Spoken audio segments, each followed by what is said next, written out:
Hello friend, welcome back to my YouTube channel आस्ट दिग्गज academy. मित्रों, यूपी बोर्ड हाई स्कूल 2021 का पेपर लेकर आया हूं हिंदी का।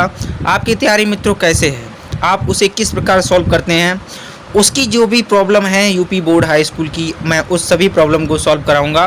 मित्रों, ऊपर अनुक्रमान आपको लिखना है, नीचे नाम। 009 2021 का हिंदी का पेपर है मित्रों, 364 MN का है। मित्रों, आप की तैयारी कैसी है कमेंट बॉक्स में कमेंट करें, और कोई भी समस्या अगर आपको हिंदी पेपर में आती है तो ज़रूर कमेंट बॉक्स में कमेंट करें, और आप कहां से हैं वो भी कमेंट बॉक्स में कमेंट करें। तो बिना किसी समय नष्ट किए चलते हैं हम बहुविकल्पीय प्रश्न में। पहला है, किसी एक आत्मकथा लेखकों का नाम लिखिए। मोस्ट इंपॉर्टेंट क्वेश्चन यहाँ पर आपसे पूछा गया है, किसी एक आत्मकथा यानी ऑटोबायोग्राफी राइटर का नाम आपको लिखना है। तो इसका मित्रों उत्तर हो जाएगा हरिवंश राय बच्चन। इन्होंने अपनी 4 चरणों में आत्मकथा लिखी।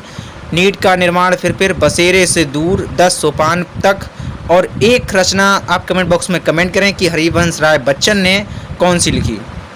उसके बाद में मित्रों ये एक नंबर के बहुविकल्पीय प्रश्न आएंगे, इन्हें आपको छोड़ना नहीं है। खासकर हाई स्कूल वाले छात्र ध्यान दें, ये हाई स्कूल वाले छात्रों के लिए है।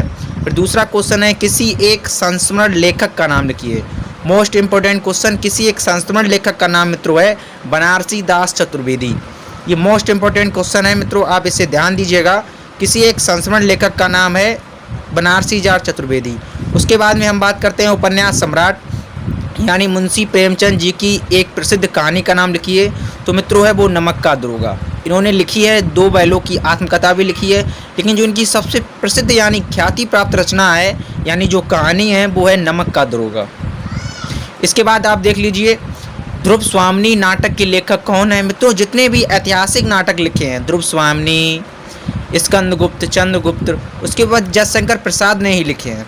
उसके बाद आप देख लीजिएगा लहरों के राजहंस। मोस्ट इंपॉर्टेंट उपन्यास है मित्रों लहरों के राजहंस के रचनाकार का नाम लिखिए, वो है Mohan Rakesh. Most important question आपके ये दोनों हैं। उसके बाद में आप ये और देख लीजिए, जितने भी ऐतिहासिक नाटक लिखे हैं वो जयशंकर प्रसाद ने ही लिखे हैं। उसके बाद हम देख लेते हैं, शुक्ल युग की एक जीवनी लेखक का नाम लिखिए। मित्रों, शुक्ल युग की जो एक जीवनी लेखक का नाम है वो है राम नरेश त्रिपाठी।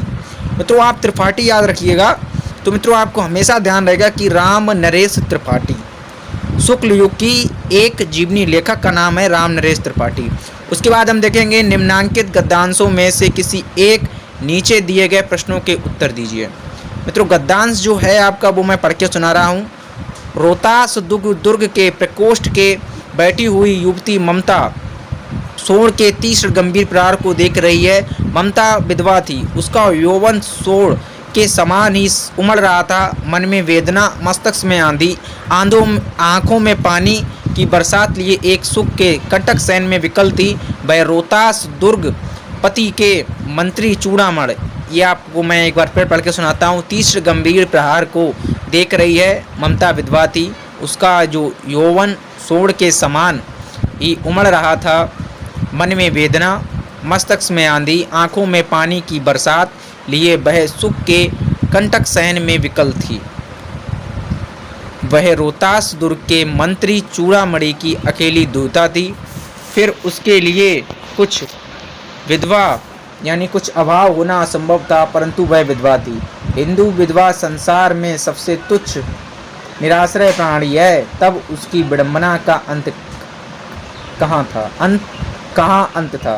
तो मित्रों, इसका जो है आपका ये गद्यांश को पढ़ के आपको उत्तर देना है, यानी प्रश्नोत्तर ये रहा आपकी स्क्रीन पर। उपयुक्त अवतरण का संदर्भ लिखिए। मित्रों, संदर्भ आपको ऐसे लिखना है, आप पाठ और पाठ के लेखक का नाम भी लिख सकते हैं। दूसरा है, रेखांकित अंश की व्याख्या कीजिए। रेखांकित अंश का मतलब होता है कि जो अंडरलाइन की गई उसकी आपको व्याख्या करना है। उसके बाद में रोहतास दुर्ग कहाँ स्थित था। तो मित्रों, संदर्भ ये आ गया आपकी स्क्रीन पर। प्रस्तुत गद्यांश हमारी पाठ्य पुस्तक हिंदी के गद्य खंड में संकलित ममता शीर्षक नामक पाठ से उद्धृत है, यहाँ लिया गया है। जो इसके लेखक हैं वो हैं जयशंकर प्रसाद। अब मित्रों देख लीजिए कि रेखांकित अंश की व्याख्या आपको कैसे करना है। तो मित्रों, रेखांकित अंश की व्याख्या बहुत ही इंपॉर्टेंट है। जो बुरा है आप उसे और बुरा बनाइए, जो अच्छा है उसे और अच्छा बनाइए। तो मित्रों, एक बार और मैं आपको बता देना चाहता हूँ, ये देखिए रेखांकित अंश दिया गया है, उसका यौवन के समान ही उमड़ रहा था। मन में वेदना, मस्तिष्क में आंधी, आंखों में पानी की बरसात लिए वह सुख के कंटक सहन में विकल थी। मित्रों देखिएगा कैसे लिखना है इसको। अब रेखांकित अंश की व्याख्या मैं कर रहा हूँ। जिस प्रकार सोन नदी उफन कर बह रही है, इसका आंसर लिखना है सोन नदी, उसी प्रकार ममता का यौवन भी पूरी तरह उफान पर है। उसके यौवन में और सोन नदी में उभरते प्रवाह के अद्भुत समानता है। वह हर प्रकार के भौतिक सुख संपन्न है, फिर भी विधवा जीवन में कठोर अभिशाप से उसका मन तरह तरह के विचारों और भावों की आंधी से भरा हुआ है। उसकी आंखों में दुख के आंसू बह रहे हैं। विलासता का सुख भी उसको कांटों की दुखपूर्ण सैया, माने मतलब जो एक आप सैया ले लीजिए, के समान प्रतीत हो रहा है। तात्पर्य मतलब यह है कि कांटों की सैया पर सोने वाला व्यक्ति जिस प्रकार हर पल बेचैन रहता है, उसी प्रकार सभी प्रकार के भौतिक सुखों के रहते हुए भी ममता का जीवन कष्टदायक यानी बहुत दुखमय सिद्ध हो रहा है। ऐसा आपको लिखना है मित्रों। मैंने आपसे कहा है कि सोन नदी के भांति उसके विचार कन्वर्ट कर दिए। उसके बाद हम देख लेते हैं ऐसा क्वेश्चन है, रोहतास दुर्ग कहाँ स्थित है। इसका आंसर ये रहा आपकी स्क्रीन पर कि रोहतास दुर्ग। रोहतास दुर्ग के बारे में आपको बताऊंगा, ये आप एक बार फिर देख लीजिए। अगर आपने कुछ ना देख पाया हो तो आपने देख लिया पूरा। हाँ, अगर आप चाहें तो इस वीडियो का स्क्रीनशॉट ले सकें। अगर आपको ये वीडियो अच्छी लगी हो तो अपने लाइक करें, कमेंट करें, साथ ही मेरे बेल आइकन को प्रेस करें, क्योंकि यूट्यूब में यूपी बोर्ड हाई स्कूल के संबंधित सभी जानकारी आपको मेरे इस चैनल पर मिलेगी। तो अब मित्रों हम देखते हैं एक बार और जो आप सा रह गया था, यानी रोहतास दुर्ग कहाँ स्थित है, ये देखते हैं। ये मोस्ट इम्पोर्टेंट क्वेश्चन जो रोहतास दुर्ग है, इसे मैं ऊपर ही बता देता हूँ।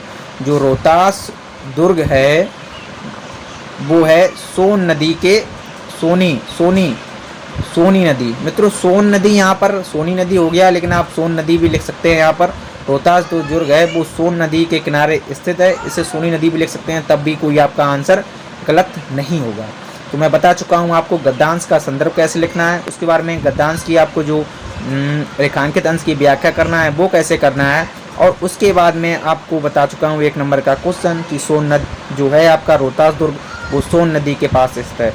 गद्यांश में ध्यान दीजिएगा आप, ये गद्यांश है, इसे आप पढ़कर आंसर अच्छे से दीजिएगा मित्रों। और ये लगभग आपका 6 नंबर या 5 नंबर का आएगा, तो आप लगभग इसमें 1.5 पन्ना तक लिख सकते हैं मित्रों। ज़्यादा ओवर लैंग्वेज मत लिखिएगा, जितना स्पष्टीकरण हो सके उस बात का उतना ही लिखिएगा।